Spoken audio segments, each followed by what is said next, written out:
இந்த நாளினுடைய கர்த்தருடைய வார்த்தை 69ஆம் சங்கீதம் அதனுடைய 14வது வசனம்.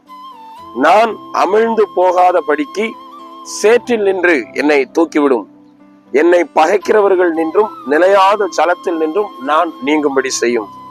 சங்கீதக்காரனாகிய தாவீது கர்த்தருடைய சமூகத்தில் இப்படியாக ஒரு ஜெபத்தை, ஒரு விண்ணப்பத்தை ஏறெடுக்கிறார். நான் அமிழ்ந்து போகாத படிக்கு சேற்றில் நின்று என்னை தூக்கிவிடும். அப்படி என்றால் அமிழ்ந்து போகக்கூடிய சூழ்நிலையை உருவாக்குகிற சில சேற்றின் அனுபவங்கள், ஒருவேளை பாவ சேற்றா இருக்கலாம், இல்ல இந்த உலகத்தின் அழிவுகளுக்குள்ளே நம்மை இழுத்து கொண்டு செல்லுகிற ஏதாகிலும் ஒரு சேற்றின் அனுபவமா இருக்கலாம். அந்த சேற்றில் நாம் இருப்போமானால் கொஞ்சம் கொஞ்சமாக நம்மையும் அறியாமல் அமிழ்ந்து கொண்டே இருப்போம், கொஞ்சம் கொஞ்சமாக நாம் மூழ்கி கொண்டே இருப்போம். ஆனால் கர்த்தர் கரம் பிடித்து நம்மை தூக்கி விடுவாரானால் நாம் வெளியிலே கர்த்தருடைய நாமத்தை மகிமைப்படுத்துவோம். எனவே கர்த்தருடைய நாமத்தை மகிமைப்படுத்தும்படி கர்த்தர் நம்மை ஆசீர்வதிப்பாராக.